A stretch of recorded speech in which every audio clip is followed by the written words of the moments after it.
namanya dari sisi tadi benang kusutnya eksportir importir. Yang kedua, ini juga terkait dengan tukar-tukeran ini, Bang, tukar-tukeran kargo kalau zaman dulu. Ya, saya ngasih ekspor 1 kontainer, maka partner di luar negeri ke saya wajib juga ngasih 1 kontainer.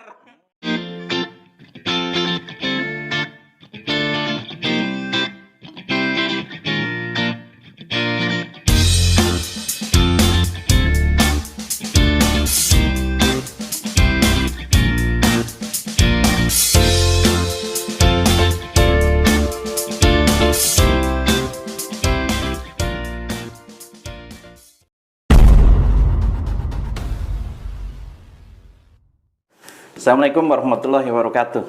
Sobat GG, Rally Bisnis hadir kembali. Pantengin yuk. Baik teman-teman, saat ini saya sedang berada di kantor salah seorang teman yang bergerak di bidang forwarding. Cuman lebih mengkhususkan di bidang konsolidasi barang. Baik, kita kenalan dengan Pak Ahmad Sugiono. Ya. Selamat pagi Pak Ahmad. Selamat pagi Bang Gege. Ya. Gimana Pak Ahmad sekarang ini? Sehat-sehat? Alhamdulillah sehat. Pandemi aman ya? Pandemi aman. Walaupun turun ya, drop ya kan, cukup drop ya. Jadi gimana, masih WFH Pak pas sekali-kali ke kantor? Iya, kita masih terapkan WFH karena kita juga memang di perkantoran Pulau Mas ini kan sangat concern dengan itu ya, prokes gitu ya. Jadi setiap kali ada pembatasan itu selalu diinformasikan ke seluruh tenan yang ada gitu ya, dan kita harus ikuti. Apakah itu 50% seperti kemarin, sekarang tinggal 75% ya. Nah, sekarang masalahnya bisnisnya nih. Nah, bisnis forwarding itu situasinya gimana? Bisnis sebelum pandemi dan setelah pandemi? Jauh ya, memang jauh ya. Iya, jauh. Jadi dari data yang dikumpulkan oleh asosiasi dalam hal ini Alfi ya, kemudian dengan real yang ada di kami pun memang itu linear ya, artinya memang sangat erat dan itu berhubungan. Penurunannya tajam atau gimana? Kalau data di Alfi kan semenjak pandemi itu kan sekitar 40-60% ya kan. Nah, kalau di kami itu di awal-awal sempat drop 70% ya kan. Kemudian mulai berkurang. Ya sekarang yang belum balik itu masih sekitar 15% gitu ya. Oh, 15%. Masih 15% yang belum balik normal. Artinya kita sudah mulai normal lagi di angka 85% gitu. Jadi bisnis forwarding itu banyak orang mengeluh nih sekarang, main bisnisnya yang jelas tuh kemana sih? Atau ke freight, soalnya kan ke si freight kan sudah berebutan kan. Jadi marginnya hampir nggak ada itu kan. Iya kan? Iya. PPJK juga kan udah mulai dengan adanya nanti sistem baru mulai berkurang itu. Nanti arahnya kemana Pak? Yang paling kira-kira yang jadi duit lah gitu lah. Oke. Baik, kalau kita bicara logistik itu kan Bang Gage sebetulnya kan sangat lebar sekali ya, sangat luas banget gitu ya. Nah, cuman kan tidak semuanya nanti akan kita geluti semuanya. Ya, tentu kita harus fokus kepada bidang usaha yang menurut kita itu kita experience atau berpengalaman di situ. Yang kedua juga seluruh resource yang ada juga mendukung hal itu. Nah, karena basic saya itu adalah memang dari pertama kali saya terjun di dunia forwarding itu kan memang bekerja di sebuah perusahaan konsolidasi. Iya kan. Dan sampai sekarang itu memang darahnya memang tetap darah konsolidasi ceritanya Bang Gage. Iya kan? Aduh, kebenaran nih masih hidup tuh, masih hidup. Jadi ya karena saya experience di sana, ya kan. Kemudian basic customer kita juga yang saya istilahnya yang kita maintenance dari zaman dulu itu tetap ada, ya kita tetap fokus di bisnis LCL. Karena kalau kita mau main di bisnis full container kan kendalanya juga sekarang ini kita ketahui bahwa shipping line juga direct touch ke eksportir importir gitu ya kan. Ya, kita tentu nggak akan bisa menang melawan harga mereka. Karena sudah nggak ada lagi sekarang kita mau model zaman dulu servis kontrak berapa teus per tahun itu kan sulit sekarang ini. Karena pemainnya semakin banyak gitu ya. Nah, itu yang harus diupayakan bagaimana kita tetap fokus di bisnis kita. Saya kebetulan adalah orang yang menganut prinsip dari Michael Porter tahun 80-an, 84 bahwa untuk menjadi perusahaan yang kita tetap bisa bertahan kan kita minimal harus memiliki 3 keunggulan bersaing dalam hal ini. Yang pertama fokus, ya fokusnya kemana? Nah karena saya fokusnya memang di bidang konsolidasi ya saya harus tetap konsolidasi itu. Saya di LCL fokus. Nah ini di konsolidasi. Jadi teman-teman tadi bilang bahwa bisnisnya di bidang konsolidasi LCL. Nah barangkali teman-teman juga belum paham LCL itu kayak gimana kan. Nah barang-barang yang banyak gitu kan tentunya diangkut perlu dengan menggunakan satu kontainer penuh. Nah barang-barang yang sedikit ya kubikasinya 2 kubik 3 kubik, nah ini bisa diangkut atau dikirimkan ke perusahaan konsolidasi nih. Kebetulan betul. Pak Ahmad PT-nya apa Pak? PT Intertrans Global Logistics. Dikirimlah ke tempat gudangnya Pak Ahmad.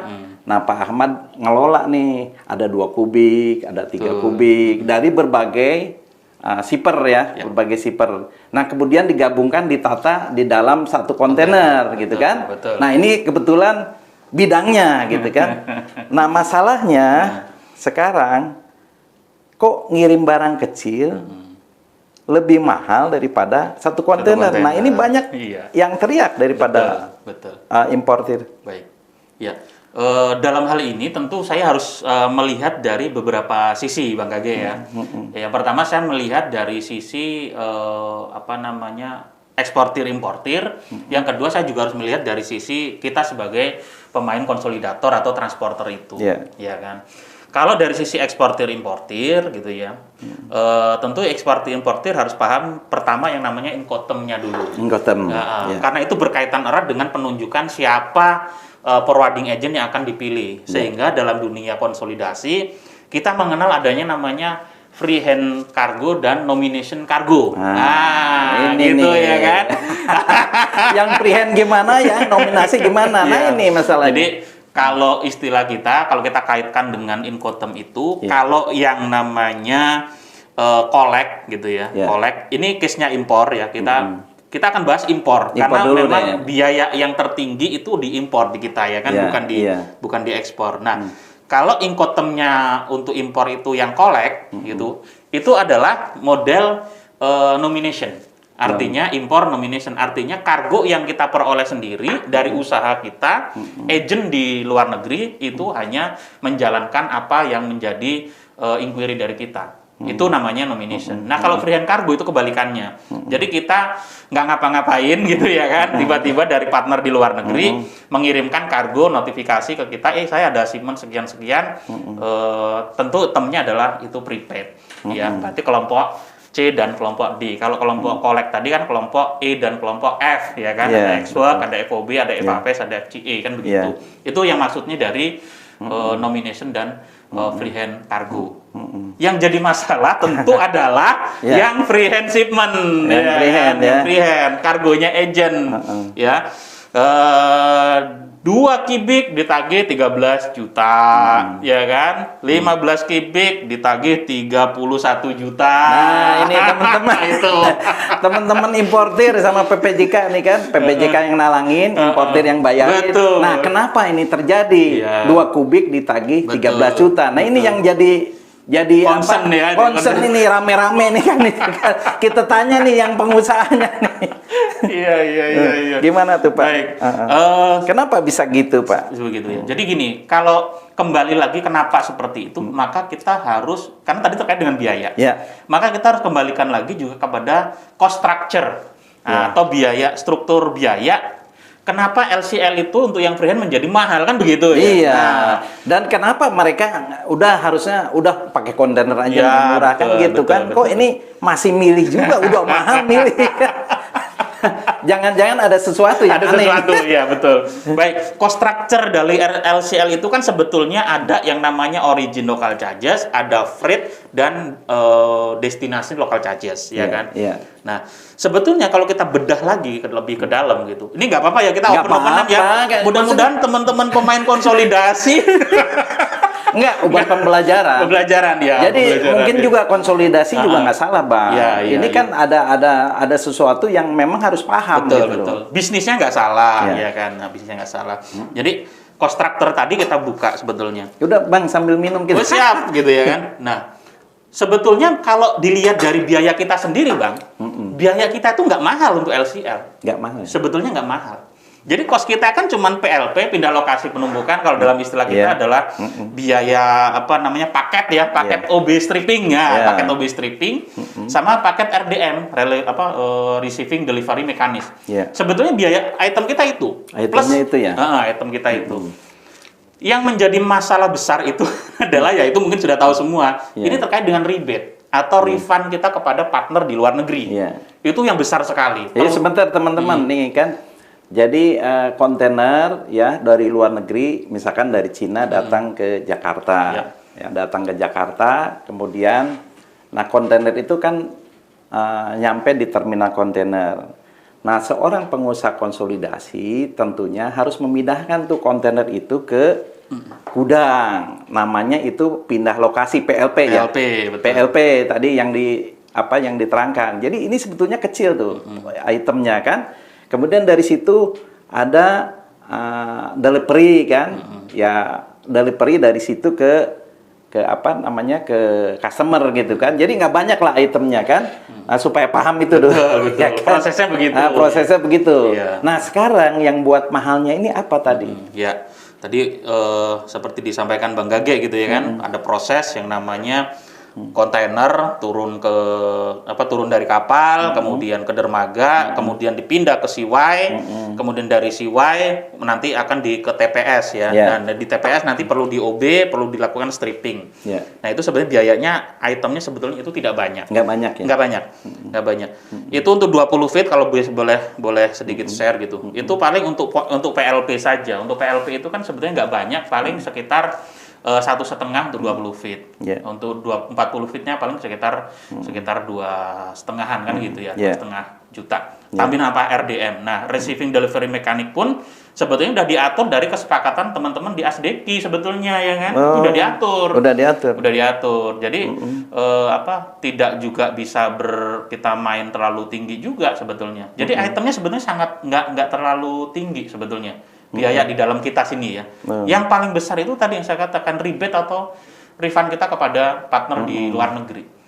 Itu biayanya jauh-jauh. Nah, rebate itu supaya paham nih teman-teman, rebate itu apa tuh rebate? Jadi begini, tadi ya, nanti kembali lagi nih. Kembali lagi kepada si shipper sebetulnya ya Bang ya. Jadi kalau kita mau mendapatkan kargo tersebut, kita balikin lagi. Case kita misalkan diekspor. Kenapa ekspor kita nggak ada yang teriak terkait dengan local charges? Nggak ada yang teriak. Karena satu memang biayanya sedikit, yang kedua, ini mohon maaf nih, ada permainan antara transporter dengan si pihak shipper, dalam hal ini eksportir. Ya kan? Jadi si eksportir ini minta rebate kepada si forwarding yang tadi, Bang Gage. Jadi minta, saya bisa kasih Anda barang, tapi you berani kasih saya berapa? Kan gitu. Ini anggaplah eksportir di Indonesia ya, ya. Begitu mau ngapalin, bukannya bayar freight, malah minta bagian. Betul. Itu sehingga pernah saya katakan, kita mau ngirim barang ke Singapura dengan kita ngirim barang ke Bogor, ya kan? Mestinya kan mahal bayar ke Singapura.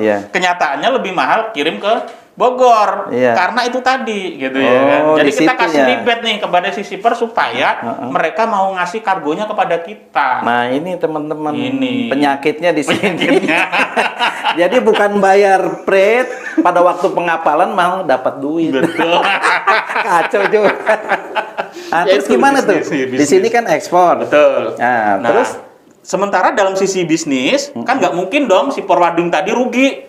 Ya dia harus bayar freight, dia harus tapping, ya ekspor segala macam ada biaya. Jadi keluar biaya dulu nih, talangin dulu semuanya, di cover oleh si forwarding tadi itu. Nah, ketika itu terjadi, hitung-hitungan bisnis kan nggak mungkin rugi, maka kita akan melimpahkan biaya tadi itu plus keuntungan kepada si pembeli yang ada di destinasi local charges. Di destinasi sana ya. Betul. Jadi tadi misalkan kita ekspor ke Singapura, kita kasih $50 per kubik kepada Anda, masuk kos kita. Biaya staffing, biaya freight segala macam masuk ke kita. Nah, itu nanti dihitung, dibagi per kubik berapa, itu nanti kita bebankan kepada si pembeli di luar negeri. Itu yang terjadi. Nah, itu pembeli di luar negeri juga jadi ketempuhan itu. Ya. Yang biaya yang di sini dikasih ke eksportir, nah ditagihkan di luar negeri. Betul. Akhirnya di sana mahal kan gitu kan. Pun sama kejadiannya dengan kita yang impor. Iya. Ya seperti itu juga kan Iya. gitu, ya kan. Nah, ini jadi fenomena bisnis itu. Jadi uangnya cuma muter saja Muter sebetulnya. aja. Muter aja. Iya.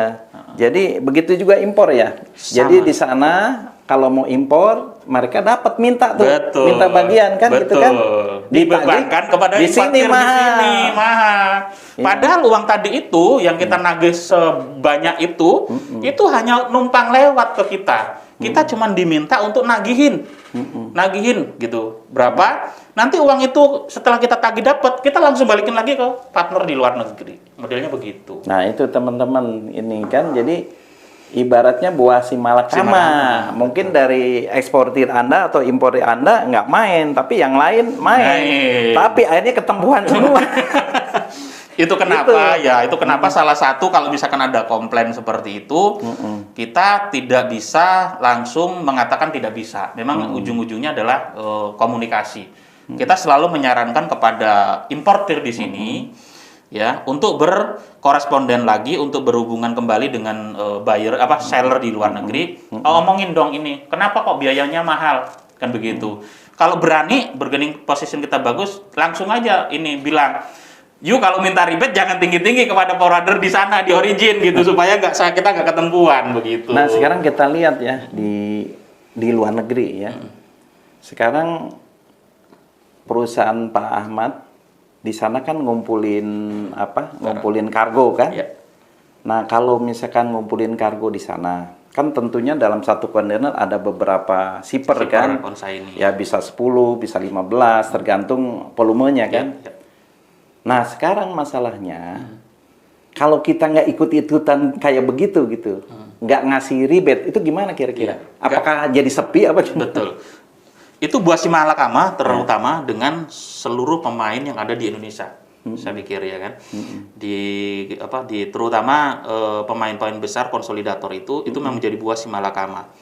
Satu alasannya adalah sekarang ini sudah tidak ada lagi yang namanya eksklusif partner, nggak seperti dulu. Jadi nanti partner di luar negeri, agent itu bisa memilih kita di sini beberapa perusahaan, Bang.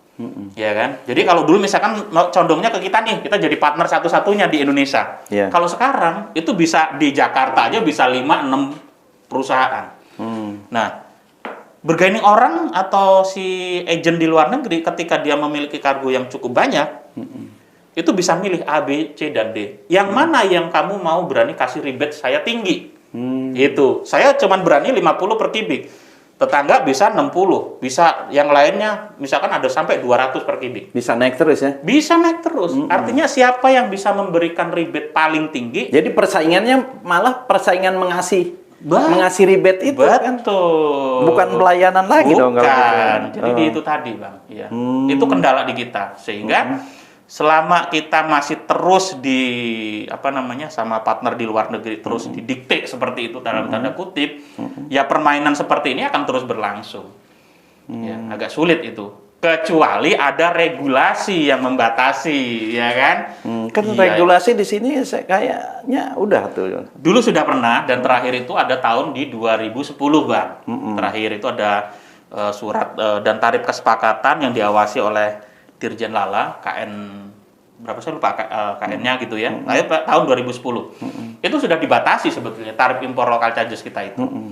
Ya, sudah dibatasi. Tapi kalau modelnya kayak gitu susah, Bang. Itu masalahnya kan harus dari semuanya terlibat. Betul. Jadi eksportir terlibat. Forwarding terlibat. Betul. Nah, ini semuanya ini. Betul. Nah, jadi kelihatannya gini, kalau kita nggak ikut main malah jadi sepi tuh kerjaannya kan? Betul. Iya kan? Ya. KN 42 ya Bang ya dulu ada itu tahun 2010 itu sudah diatur. Itu ngaturnya apa tentang tarif batas atas sebetulnya. Tarif batas atas. Nah, ini masalahnya tentang gudangnya apa tentang dua-duanya. Satu terkait dengan tarif lini 2, artinya terkait dengan warehouse-nya. Yang kedua terkait dengan forwarding local charges-nya. Nah, itu sudah ditandatangani sebetulnya tadi yang seperti kata Abang gitu ya. Ada dari pihak perwakilan eksportir, importir, ada semua ya kan. Ada Ginsi, ada IEI, ada FTSindo, ada Alfi, ada Abdepi gitu ya. Itu sudah ada semua. Cuman jalan nggak ini tahun berapa nih? Ini tahun 2010. Jalan nggak itu? Itu tidak jalan, Bang. Kayaknya nggak jalan kayaknya. Karena kalau jalan tentu sampai sekarang biaya kita nggak akan seperti yang selalu dikeluhkan baik oleh teman-teman forwarding maupun teman-teman importir ya, terutama teman-teman PPJK. Kan talangannya besar sekali itu, Bang ya. Iya. Nah, talangannya dari sisi kita PPJK talangannya besar, tentu berkaitan juga dengan cash flow kita. Dari sisi importir pun sama, biayanya terlalu besar. Nah, itu jadi tidak jalan, tidak sepenuhnya jalan, bukan tidak jalan sama sekali. Ya. Cuman masalahnya gini, kalau misalkan tetap ini dijalankan, kan, jadi malah mengurangin kerjaan nantinya. Ya. Jadi, kata importir yang bener nih kan, daripada gua kasih LCL, ya mendingan pakai kontainer aja ketahuan kan. Betul iya sekali, kan, 3 kubik misalnya 13 juta. Betul. Ya kontainer kan paling berapa? 5 juta juga nggak nyampe kan gitu kan. Betul sekali. Nah, ini masalahnya, apakah itu disadarin nggak sama perusahaan konsolidasi importir itu kan? Jadi gini. Kan berkurang ordernya. Pasti berkurang. Tapi gini juga, Bang. Harus disadari juga bahwa selama kita belinya CIF atau tadi yang dibilang beli prepaid, kadang-kadang si shipper itu partner di si seller itu juga tertariknya membuat LCL, Bang. 26 kubik dibikin LCL coba ya kan. Gitu. Wih, iya gitu. Nah, kalau kita tidak punya bargaining power, tidak punya pemahaman terkait dengan Incoterm. Jadi prepaid itu supaya paham nih, prepaid tuh kalau ngapalin dibayarnya di sana kan gitu kan. Betul. Nah, collect dibayarnya di sini kan gitu kan. Betul sekali. Iya kan. Jadi kalau misalnya tadi prepaid, nah gimana tuh tadi? Kalau prepaid ya kan berarti kan seluruh pengapalan, seluruh biaya itu diserahkan kepada si pihak penjual, di seller. Penjual. Ya kan. Nah, si penjual ini kan harusnya bayar kan? Harusnya bayar pada forwardingnya kan gitu ya kan. Ya bayar kan ke yang ngapalinnya kan. Betul. Ya ke perusahaan forwardingnya kan. Ya. Nah, kenyataannya ini tidak bayar kan. Tidak itu bayar. Kan masanya. Betul. Malah dapat duit kan. Dapat duit yang tadi. Ini teman-teman. Jadi kalau Anda melakukan transaksi bisnis ya, ada CIF tadi. Jadi kalau dibayar di sana, nah mereka namanya eksportir ya cari untung dong. Nah, dia tinggal pilih pelayaran atau forwarding mana yang murah. Gitu kan? Yang murah rate-nya. Bila perlu 0. Nah, bila perlu bukannya 0 lagi. Minus. Ini minus. Nah, minus pun berapa yang mau mereka bayar, forwarding bayar ke pihak mereka. Jadi ketika dia ekspor malah dapat duit banyak. Di samping jualannya barangnya, ya jualan dari tadi itu, dari freight-nya. Ini masalahnya nih, supaya paham aja. Betul, karena balik lagi dagang dapat untung segede-gedenya. Beli CIF, kita beli CIF. Si seller dapat dari komisi dari penjualan, dari harga barangnya pasti dapat. Kemudian dari insurannya juga pasti dapat, ya kan? Wah, dapat dari mana-mana nih. Ya, sama satu lagi dari freight-nya tadi itu, ya kan? Freight yang tadi yang kita katakan tadi itu bisa kemana-mana. Itu kenapa seller itu pengennya selalu dibuat kalau lato itu CIF, gitu ya, supaya untungnya kantong kanan kiri atas bawah dapat semua, Bang. Sebetulnya di situ ya. Gitu ya. Itu kenapa ya balik lagi kepada pemahaman kita Incoterm itu penting, gitu ya. Kalau kita kan sebenarnya kebalik nih Incoterm kita, ekspor dan impor. Ekspor kita itu ya kan adalah kalau enggak E dan F. Ekspor kita ke luar negeri itu rata-rata kalau laut FOB. Giliran kalau impor CIF. Kebalik ya? Kebalik mestinya. Ya harusnya dibalik. Kenapa bisa begitu ya? Apakah mereka nggak paham atau nggak mau pusing gitu? Iya kan, nggak mau pusing kan? Ya, banyak alasan. Gue males deh milih kapal, udah serahin aja. Betul. Udah pengalaman saya sebagai sales nih, saya bukan sales ya Bang ya. Ada memang karyawan-karyawan perusahaan yang tidak memiliki sense of belonging-nya, tidak rasa memiliki pada perusahaan. Duit perusahaan juga kan begitu satu. Terus yang kedua, dia yang namanya pengen ya dapat tambahan dari penghasilan yang lain kan begitu. Itu jadi jadi fenomena menarik lah ya. Tapi kan tentu tidak semua seperti itu ya. Yeah. Kita bicara yang tadi case yang mahal, kenapa membuat mahal itu ya sebetulnya di sana. Ini ya. adalah kontribusi juga dari semuanya sebetulnya. Kontribusi dari forwarding, juga kontribusi dari eksportirnya itu tadi. Sehingga biayanya menjadi sangat tinggi. Jadi benang kusut ya, bisnisnya nggak normal kalau begini kan. Betul Iya kan, ngapalin dapat duit kan. Dibebanin di sini kan, betul, gitu kan. Betul. Jadi kalau ekspor nih gitu ya kan, kita jualinnya murah-murah banget kan. Coba kita lihat di Asia, rata-rata minus semua kita ngirim barang. Minus. Padahal namanya freight kan kita tetap bayar. Iya. Bayar. Biaya staffing bayar. THC pelayaran bayar. Tapi kan nyatanya kepada eksportir kita nggak membebankan, bahkan kita ngasih. Karena diminta, kan balik lagi ya kan. Nah, itu diminta tadi.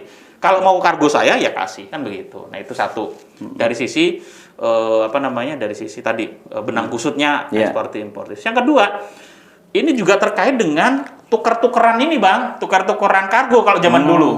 Ya. Saya ngasih ekspor 1 kontainer, maka partner di luar negeri ke saya wajib juga ngasih 1 kontainer.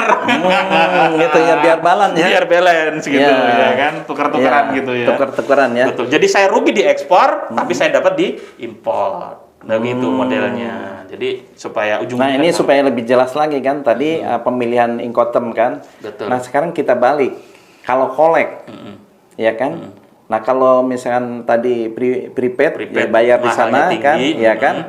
Jadi dia untung di prepaid dan sebagainya kan. Nah, sekarang kalau collect. Nah, kalau collect pun jadi masalah. Nah, ini kan. Kalau collect yang akan diuntungkan sebetulnya collect itu berarti bayar di Jakarta lah bayar gitu di ya. Jakarta, iya kan? Nah, kalau kelompok collect impor itu kan berarti kelompok X-Work, kelompok FCA, kelompok FOB kan begitu ya. Kelompok FAS kan begitu. Nah, itu. Artinya biaya freight-nya dibayar di destinasi. Artinya kalau impor tadi kita bayarin di Jakarta. Itu untuk Incoterm collect. Iya. Nah, di sini ya para sales-nya berlomba-lomba menjual freight-nya itu tadi, ya kan? Freight-nya harganya murah. Itu kenapa saya jamin untuk yang FOB tidak ada satupun yang biayanya tinggi. Gitu. Karena kita bisa negosiasi langsung. Negosiasi antara importer di sini dengan forwarding. Nah, berapa nih saya ini kan ngirim barang dari misalkan dari negara tertentu ke sini kan. Betul sekali. Jadi udah ketahuan udah gitu ketahuan kan? Di awal. Iya. Itu kelebihannya kalau menggunakan collect atau tadi kalau untuk laut kita menggunakan FOB. Jadi mining Incoterm adalah salah satu solusi untuk menghindarkan biaya local charges yang terlalu tinggi di sini. Ya, makanya di sini barangkali pengetahuan importir ini yang harus memahami tentang Incoterm kan. Betul. Ya kan, jangan di sini teriak-teriak, wah ini mahal, padahal nggak ada pemilihan tadi CIF atau FOB kan tadi kan yang umum ya. Nah, sekarang ada nggak yang apa namanya tuh FOB tadi ya, ada nggak yang biayanya masih mahal? Saya pikir tidak ada, karena memang negosiasi langsung ya Bang ya. Seluruh biaya ketika kita menggunakan impor FOB seluruhnya dikontrol di sini. Di sini. Jadi kita sudah bersepakat nih, ocean freight-nya berapa, kemudian local charges di destinasinya berapa, gudang storage-nya berapa, itu sudah di.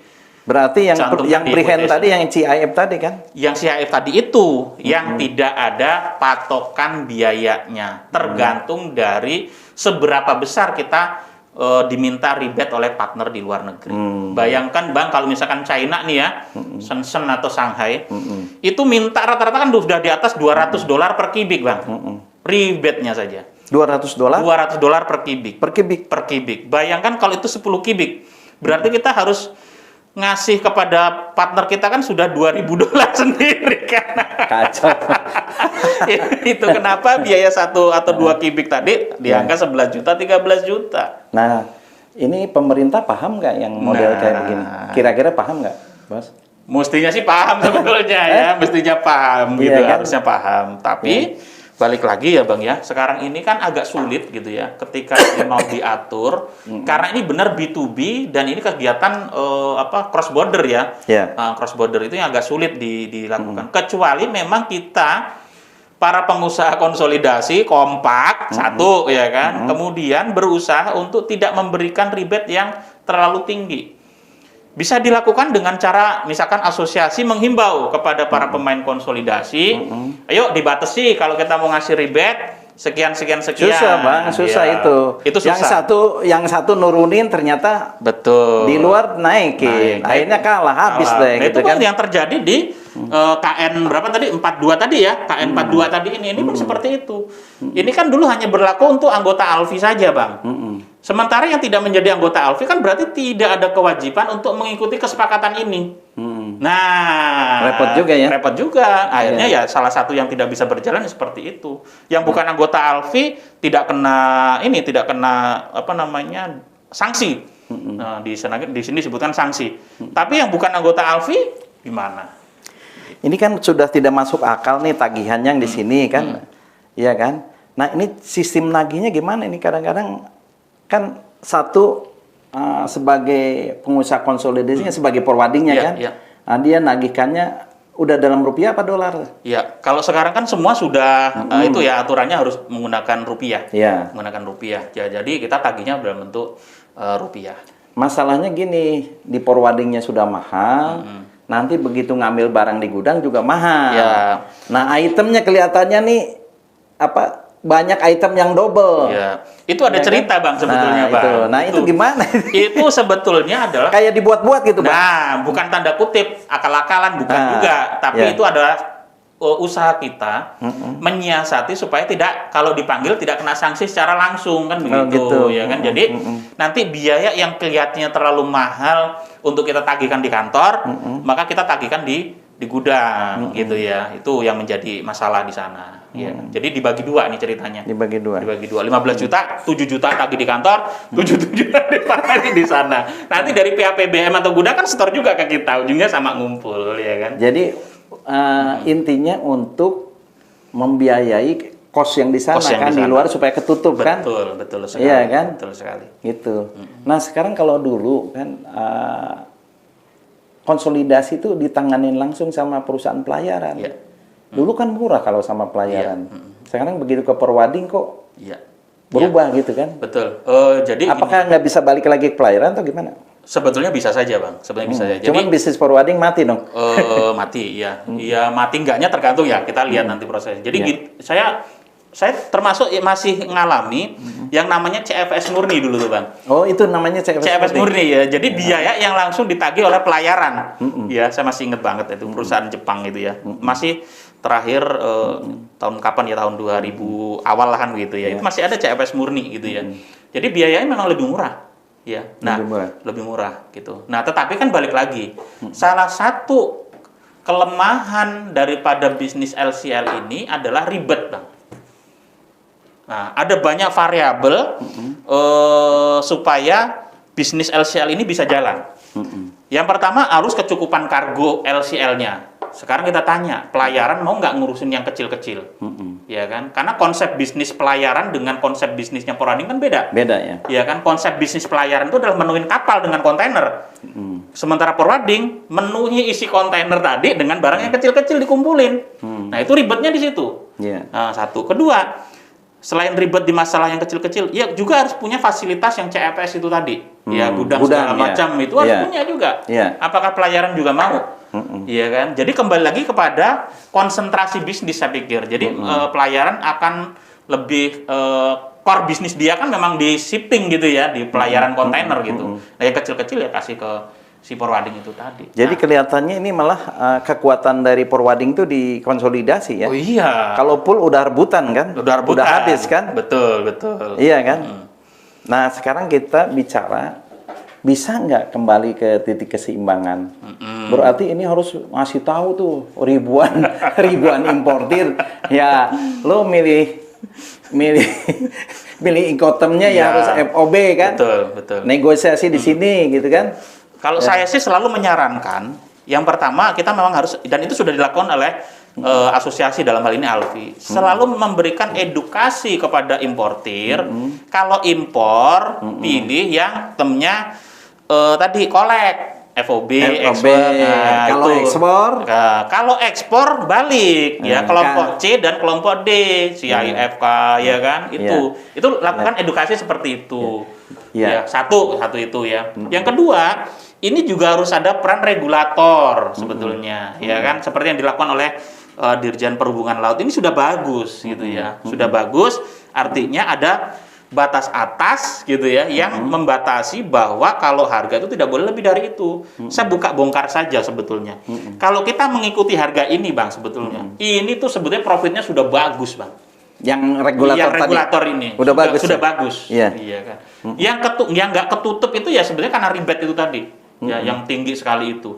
Kalau dari sisi bisnis normal, apa yang sudah dicantumkan oleh regulator ini, kalau nggak salah kan cuma CFS 30. Iya kan? CFS 30, ADES itu DO, PU, agency handling itu cuma $200 per dokumen. Nah, itu. Kalau kita FOB jualan kan separuh itu, Bang. Kalau FOB ya, kalau impor itu jualannya separuh dari harga itu. Untuk beberapa pot misalkan, plus tinggal nanti ocean freight-nya. Itu sudah dapat banyak. Ya. Peran regulator penting di sini, ya kan? Untuk mengatur batas atas. Permasalahannya adalah kalau kita bersepakat seperti ini, kita kena yang namanya dulu ada namanya undang-undang monopoli yang diberikan oleh KPPU. Katanya itu adalah bentuk daripada kartel. Ya, bentuk daripada kartel sehingga ini seperti tidak diberlakukan gitu ya. Tidak diberlakukan. Oh, tidak diberlakukan. Jadi salah juga dong ya kalau gitu kan? Ya, salah satu pihak kita pengen murah, pengen membatasi, tapi di satu pihak juga ini dibilang ini adalah kartel. Ya kan, itu agak sulit di kita. Ya mungkin harus ada pemahaman dan duduk bersama sih sebetulnya ya. Gitu semua entitas, eksportir, importir, transporter, perhubungan laut, KPPU juga. Ayo kita bahas ini supaya bagaimana ini bisa berlaku. Logistik kita bisa turun itu bagaimana caranya? Selain dengan perubahan Incoterm, harus ada yang mengatur itu. Apakah kita mau menjadi negara yang sebebas-bebasnya seperti sekarang ya kan? Nggak diatur kan bebas-bebasnya. Mau harga tadi 15 kubik 5 kubik 15 juta, ya kan? Barang 26 kubik dibikin LCL, itu kan sebebas-bebasnya kalau menurut saya. Akhirnya yang teriak di sini lagi kan, importir tadi itu. Ya. Yang akhirnya itu agak membuat miris di kita sebetulnya. Ayo ini gimana nih sebetulnya gitu. Mau diatur atau mau enggak nih sebetulnya. Tapi saya pikir kalau dari sisi eksportir, importir, transporter, saya pikir kalau diaturin ada bagusnya dan mungkin harusnya bersepakat sih Bang ya. Kejelasan peraturan ini juga harus dimainkan ke semua entitas Bang. Baik yang tidak masuk anggota maupun anggota. Harusnya seperti itu dan ini bisa dikontrol di pelabuhan. Ya kan? Apakah KSOP lah, bea cukai atau apa, walaupun bea cukai tentu nggak akan mau kan, karena nggak ada urusan dengan kepabeanan kalau seperti ini. Tentu ranahnya adalah ranah daripada perhubungan kan begitu. Itu bisa dilakukan. Kemudian untuk mencapai titik keseimbangan ini juga, yang dibutuhkan memang mental kita, nasionalisme kita. Nasionalismenya. Jangan mau kita terus-terusan didikte oleh luar, asing. Permasalahannya lagi sekarang ini para pemain besar konsolidator itu juga sudah direct invest di Indonesia. Oh itu yang terjadi sudah langsung gitu. Jadi misalkan dia ada forwarding di sana besar. Betul. Nah, orang kita nih susah nih ngikutin maunya mereka, betul. Ya kan? Bikin aja di Indonesia kan? Betul. Cabangnya lah. Ya. Untung di sana menggeruk, di sini menggeruk. Kalau saya boleh belajar dari dua perusahaan yang asing yang master konsolidasi yang kebetulan saya sempat di sana gitu ya kan. Itu memang salah satu cara mereka untuk menghemat semua biaya adalah semuanya dikuasai dari A sampai Z, Bang. Di sana ya PT-nya dia, di Indonesia PT-nya dia, PBM-nya perusahaan dia, gudangnya perusahaan dia. Yang paling tidak bisa dilakukan paling cuma di kapalnya saja. Dari A sampai Z. Baik teman-teman, nanti kita ketemu teman berikutnya. Ini suatu hal yang menarik, mudah-mudahan ada yang lebih menarik lagi.